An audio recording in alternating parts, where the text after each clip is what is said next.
அப்படி நிறுத்திட்டாரு பாரு. ஒரு வார்த்தையை சொல்ல வந்தாரு அப்படிங்கிறாரு. கொளத்தூர் சப்பாத்தி, கொத்து கொத்து சப்பாத்தி, என்ன சொன்னாரு? கொத்து பரோட்டா. இன்னும் செந்தில் பாலாஜி அவர்கள் ஆஜராகி சைன் போட கூட வரல. ஏன் டிவிக்கு அரசாங்கம் நடவடிக்கை எடுக்கல அப்படின்ற ஒரு பெரும் கேள்வி இருக்குல்ல சார். இன்றிலிருந்து திராவிட முன்னேற்ற கழகத்திற்கு 7.5 நாட்டு சனியன் பிடித்து விட்டது.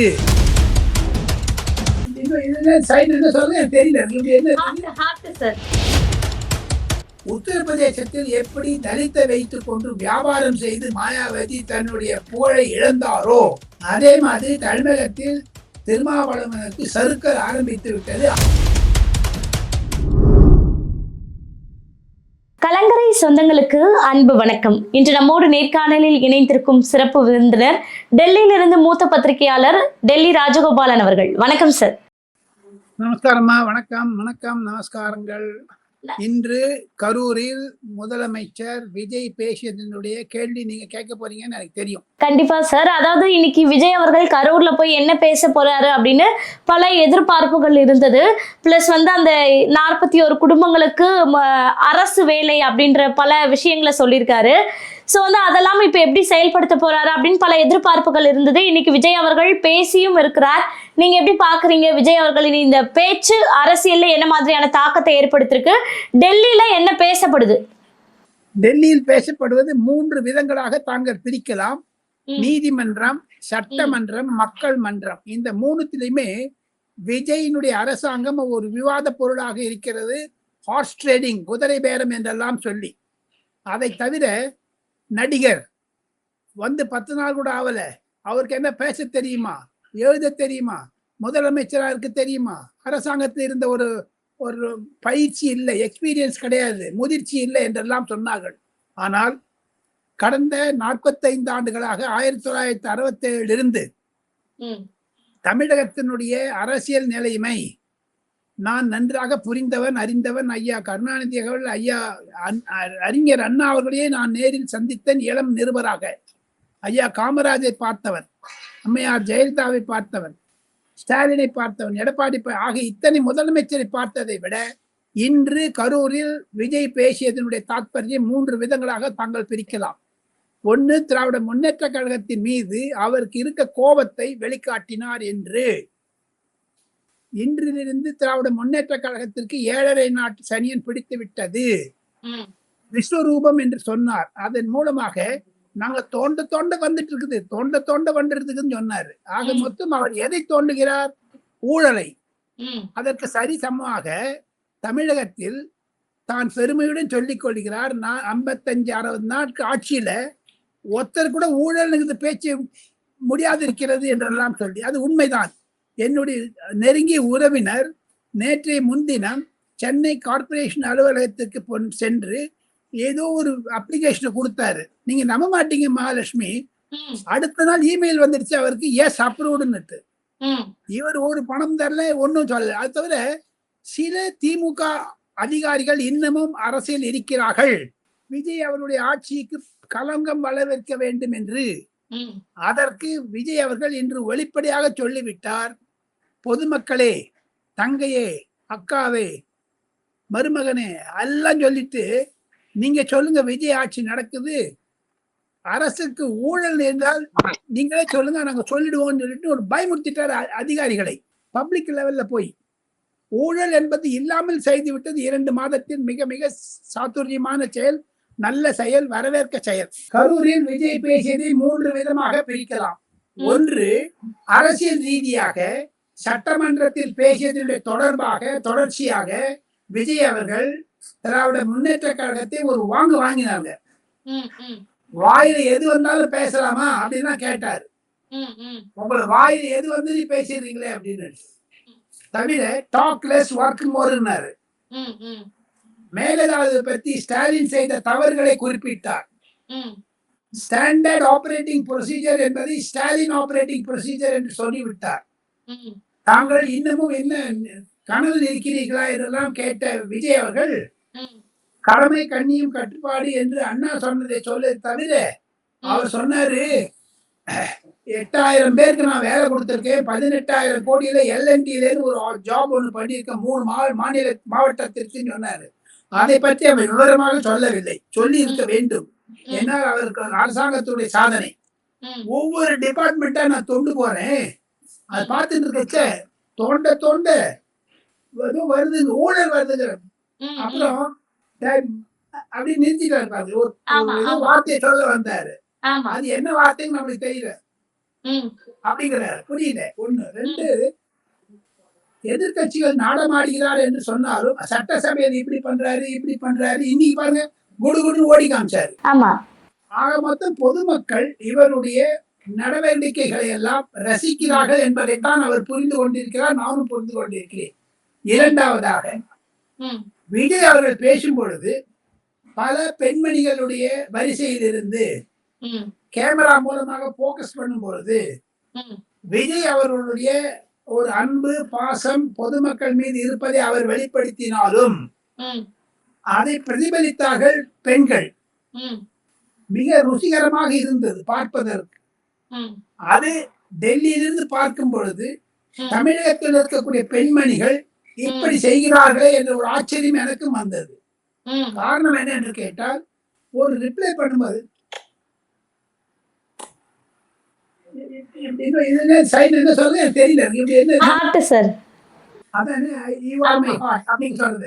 இதுதான் ஒரு பொதுமக்களிடையே ஒரு இருக்கக்கூடிய வரவேற்பு. இந்த சைன் வந்து மகாலட்சுமி 15 வருஷம் நிலையா இருக்குங்க. 3 முறை ஆட்சியில் இவர் தான் வருவார். 31, 36. திமுகவினுடைய எதிர்காலம், அதிமுகவுடைய எதிர்காலம் சரிவு காலமாக இருந்தாலும் இனி திராவிடம் என்பது தமிழகத்தில் வராது என்பதுதான் என்னுடைய கருத்து. கரூர் பேச்சுக்கு பிறகு நான் வாயை திறக்கலன்னு சொன்னாங்க. நான் வாயை திறந்தா ஓடி போயிருங்களே. நான் சபாநாயகர்கிட்ட சொல்லி கதவெல்லாம் மூட சொல்லாமலாம் அவரை கேட்டார் சட்டசபையில.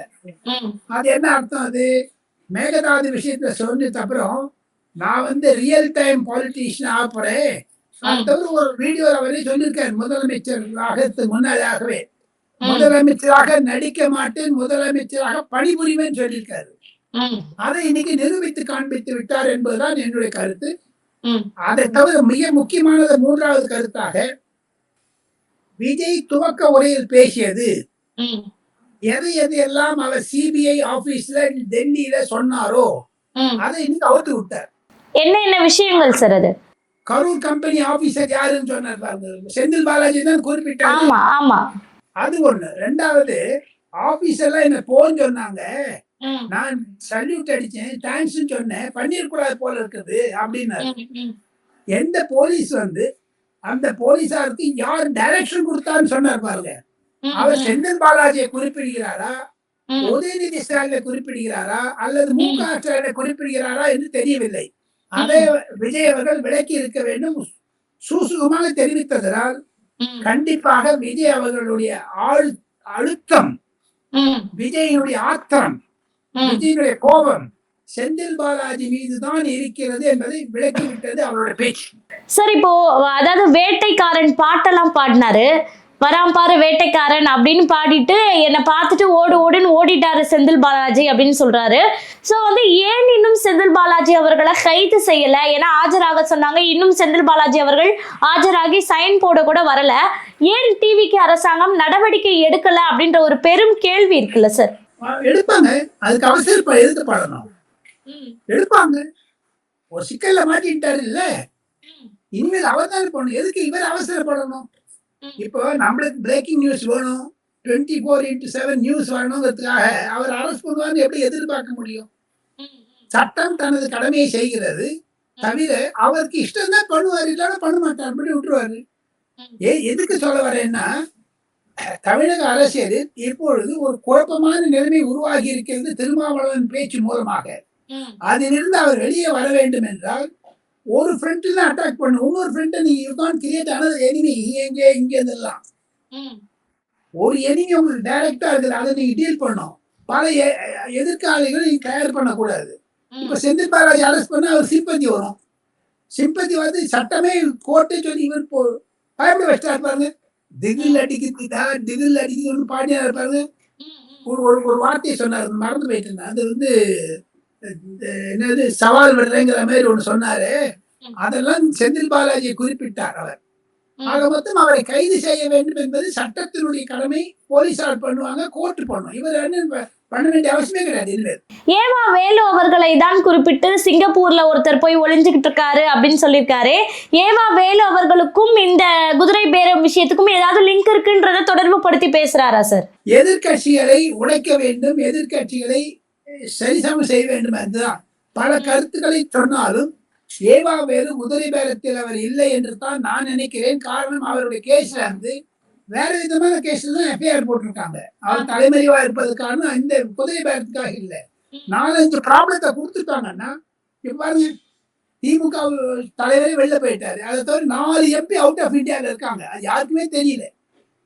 4 மெம்பர்ஸ் ஆஃப் பார்லிமெண்ட். சில பேர்ல அரசாங்கத்தோட தூதுக்குள்ள போயிருக்கேன்னு சொல்றாங்க. தவிர உண்மையான நிலவரம், டெல்லியில் இருக்கக்கூடிய 22 திமுக எம்பிக்கள் லோக்சபா, 8 பேர் ராஜ்யசபா. அந்த 8 பேர்ல திருச்சி சிவாவை தவிர ஸ்டாலினுக்கு ஆதரவாளர்கள் ராஜ்யசபாவில் கிடையாது. அனைவரும் உதயநிதி ஆட்கள், எம்பிக்கள்.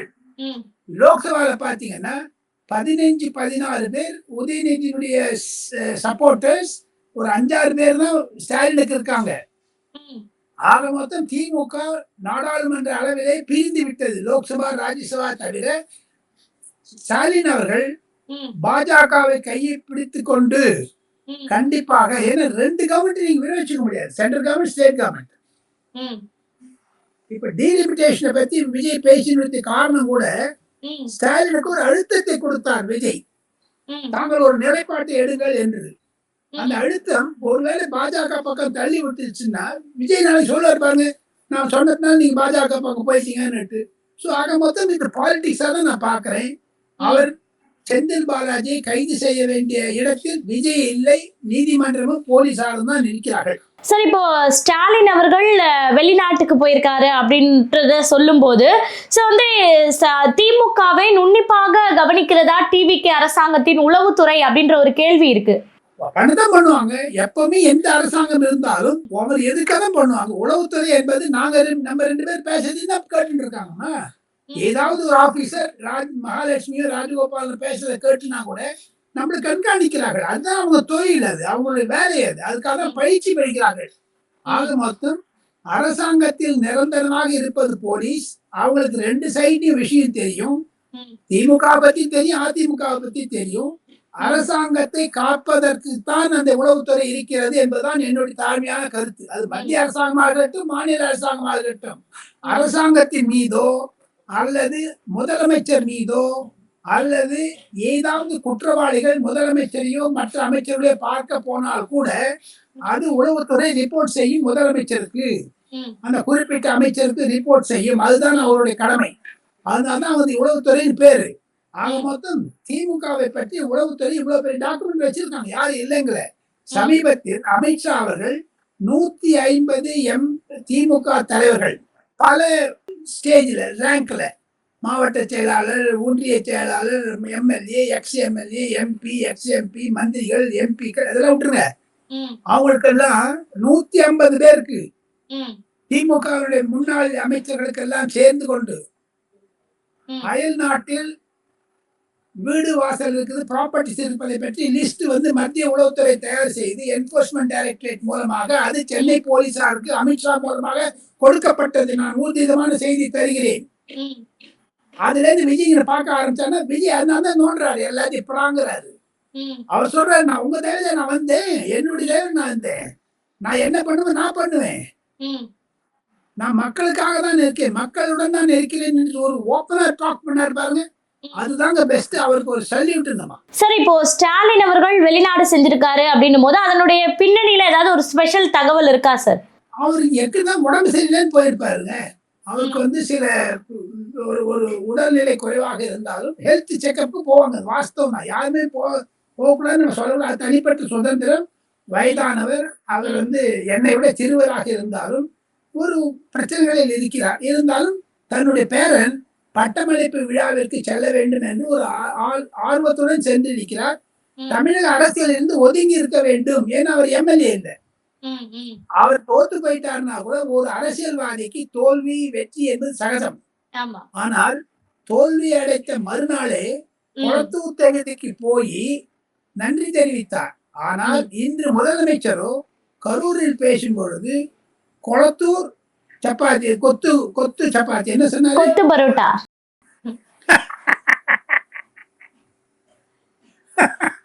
நீங்க நல்லா ஞாபகம் வச்சுட்டு இருக்கீங்க, எனக்கு மறந்து போச்சு, கொத்து பரோட்டா.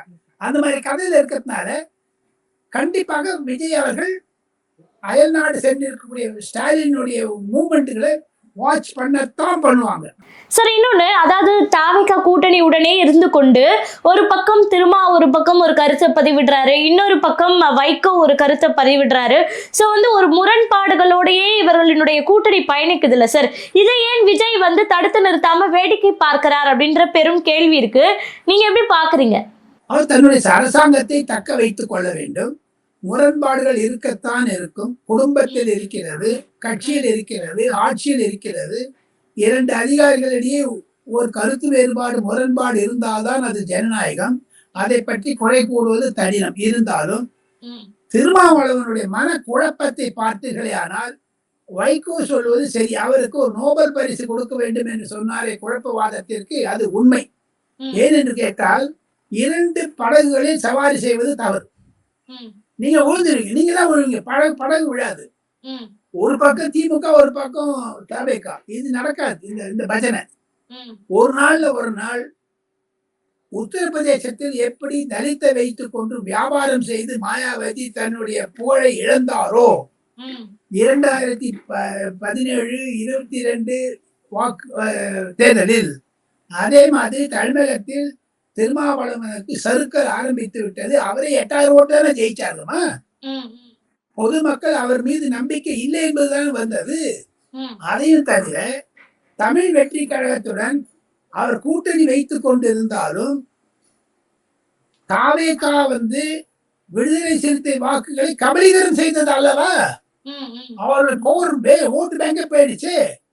இனிமேல் என்ன பண்ண போறாரு? தமிழ்நாட்டினுடைய மாயாவதியா தானே இருக்காரு. எங்க ஒன்னே ஒன்று சொல்றேன், அந்த ஆம்ஸ்டர்டாம் கொலை வழக்கில் மாயாவதி சென்னை வந்திருந்த பொழுது திருமாவளவன் அருகிலே இருந்தாரு. அதை பற்றி என்ன பேசுறாரு? திமுக அரசாங்கத்தில் ஒரு பங்கு வகித்தார், எப்பவும் பங்கு வகிக்கிறார் தமிழக அரசாங்கத்தில், அழுத்தம் தர வேண்டாமா அந்த ஆம்ஸ்டாங் வழக்கில்? தருகிறேன் என்று சொல்லுவார். இருந்தாலும் திருமாவளவன் மூத்த அரசியல்வாதி தமிழகத்தில், அவர் குழப்பத்தில் இருப்பதாகத்தான் நான் கருதுகிறேன். இந்த குழப்பத்தை விஜய் அவர்கள் வளர்த்து விடுவது தவறு. விஜய்க்கு ஒரு சதி திட்டத்தை திமுக திருமாவளவன் மூலமாக செய்கிறதோ என்ற சந்தேகம் எனக்கு வருகிறது. சார் இன்னொன்னு சார், இப்ப இடைத்தேர்தல் எல்லா மாநிலங்களிலும் நடைபெற வேண்டியது, நடைபெறத்துக்கு தேதிகள்லாம் முன்னெடுப்புகள் ஏற்பாடுகள் செய்யப்படுது. ஆனா தமிழகம் மட்டும் அதுல விடுபட்டு நிக்குது. என்ன காரணமா இருக்கோ? இன்னும் மீண்டும் நீண்ட காலம் எடுக்குமா சார் இடைத்தேர்தல் வருவதற்கு? அதை பத்தி ஒண்ணு, அவங்க கோர்ட்ல கேஸ் இருக்கிறதுனால, கோர்ட் கேஸ் இருக்கிறதுனால அந்த இடைத்தேர்தல் அறிவிக்க மாட்டார்கள். இல்ல இடைத்தேர்தல் நடக்காம இருக்க வாய்ப்பு இருக்கு. அதாவது 6 மாசத்திற்குள் நடத்தி ஆக வேண்டும். ஆனால் கோர்ட்ல கேஸ் இருந்ததுன்னா இவங்க சுப்ரீம் கோர்ட் போவாங்க, ஒரு கட்சி. ஆக மொத்தம் இந்த தேர்தல் ஏன் நடக்காது இருப்பது கூட விஜய்க்கு சாதகமாக இருக்கிறது என்று சொன்னால், ஒருவேளை ஓ பன்னீர்செல்வம் என்று முன்னாள் முதலமைச்சர் திமுகவில் இருந்து ராஜினாமா செய்து, எம்எல்ஏ பதவி ராஜினாமா செய்து, அவர் தன்னுடன் 6 திமுக எம்எல்ஏக்களை தமிழ் வெற்றி கழகத்தில் சேர்க்க ஆவலுடன் இருக்கிறார்.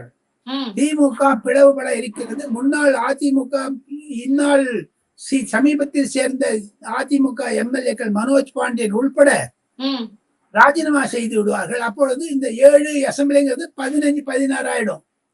ஆக மொத்தம் விஜய் நினைக்கிறாரு 20 எம்எல்ஏ ரிசைன் பண்ணிட்டாங்கன்னா தமிழ் வெற்றி கழகத்திற்கு சுயமாக மெஜாரிட்டி கிடைச்சிருச்சுன்னா காங்கிரஸ் தேவையில்லை, தமிழ் வெற்றி கழகத்திற்கு விடுதலை சிறுத்தை கட்சி தேவையில்லை, கம்யூனிஸ்ட் தேவையில்லைன்னு டாட்டான்னு போயிடுவாரு. அவருடைய அழுத்தத்தை இன்று நான் கரூர் பேச்சில் கேள்விப்பட்டேன், யூகிக்கிறேன். சார் இன்னொன்னு, ஏற்கனவே கரூர் தேர்தல்ல விஜய் அவர்கள் தோற்று இருந்தார் இல்லையா? அதாவது டிவிகேவும் ஜெயிக்கல, டிஎம்கேவும் ஜெயிக்கல, அதாவது ஏடிஎம்கே தான் ஜெயிச்சிருந்தது. இப்ப மீண்டும் அங்க இடைத்தேர்தல் வந்தா அது டிவிகேக்கு எப்படி சாதகமாக அமையும் அப்படின்ற ஒரு பார்வையும் இருக்கு. நீங்க எப்படி பாக்குறீங்க? அதற்கு காரணம் என்ன என்று கேட்டால், டிவிகே ஓட்டு அந்த விஜய் பாஸ்கருடைய ஓட்டு ரெண்டுத்துமே சேர்ந்தீங்கன்னா டிவிக்கு ஈஸியா ஜெயிச்சிடும். இன்னைக்கு அவர் பேசினது பேச்சு மூலமாக கண்டிப்பாக அந்த நம்பிக்கையில் தான் விஜய் பாஸ்கரை இன்று மேஜையில் ஏற்றினார்கள். இன்று பேசியது கண்டிப்பாக தேர்தல் பரப்புரை தான். அதை ஒத்துக்கணுங்க. திமுக ஏமாத்துறாங்களே. விஜய் பாஸ்கர் வெற்றி பெற்று விட்டார் என்று நான் இன்றே அறிவித்து விட முடியும். ஹியூஜ் மார்ஜின்ல வின் பண்ணுவாரு. ஏன்னா அரசியல் இருந்தவங்கம்மா. அரசியல்ங்கிறது இன்னைக்கு நேத்துன்னு யாரும் புஸ்தகத்தை சொல்லி கொடுக்க மாட்டோம். அரசியல் என்பது காலில் அடிபட்டு கையில அடிபட்டு ஜெயிலுக்கு போயிட்டு வந்தாதான் அரசியல்வாதி ஆக முடியும். நான் குறைந்தது 45 ஆண்டுகளில் குறைந்தது ஒரு 500 எம்பிக்கள் நன்றாக தொடர்புகள் இருக்கிறேன், இருந்து வருகிறேன். அப்படி பாத்தீங்கன்னா ஒவ்வொரு எம்எல்ஏக்களுக்கெல்லாம் எத்தனை இன்னல்களிடையே ஜெயித்து வருங்க. ஒரு பாலிட்டிஷியன் அரசாங்கம் நடக்காது மகாலட்சுமி. ஆக மொத்தம் அரசியல்வாதிகள் யாராக இருந்தாலும் சரி, அது நரேந்திர மோடி, அமித்ஷா, ராகுல் காந்தி, அல்ல சோனியா காந்தி, பிரியங்கா காந்தி, நம்ம திருமாவளவன், வைகோ, விஜய், எல்லாரும் அவங்களாம் சர்க்காரில் நடக்குதுங்கம்மா. அவங்களாம் இல்லைன்னு அரசாங்கம் கிடையாது. எதிர்கட்சி ஆளுங்கட்சி யாராகட்டும். ஸ்டாலின் என்பது சாதாரண இவ்வளவு நாள் ஒரு பயிற்சி பெற்று வந்திருக்கிறார் தகப்பனாரிடமும் சரி. பலர் ஒண்ணு இல்லைங்க. நான் வைகோவோட லண்டன் போயிருந்தேங்க எல்டிடி கான்பரன்ஸ்க்காக. அப்பெல்லாம் எஸ்டிடி கிடையவே கிடையாது. நான் சொல்றது 1985, 89, 90ல 2 தினம் போனேன். நான் யாழ்ப்பாணத்துக்கும் போயிருக்கேன் வைகோவோட. வைகோ என்ற ஆப்த நண்பர். அவருக்கு ஒரு போன் வந்தது. அப்போ நாங்க ஹோட்டல்ல நாங்க ஜெயல் பண்ணோம். அப்பெல்லாம் இந்த மொபைல் போன் கிடையாது, சுத்தணும் அப்படி. அது எவ்வளவு போன் பண்ணி, சார் எங்களுக்கு மோட்டர் சைக்கிள் திண்டு போச்சு சார், எஸ்பி கிட்ட சொல்லுங்க சாருங்கிறோம். அது மாதிரியான இன்னல்களை புரிந்து கொண்டு ஆள்வது அரசியல்வாதி.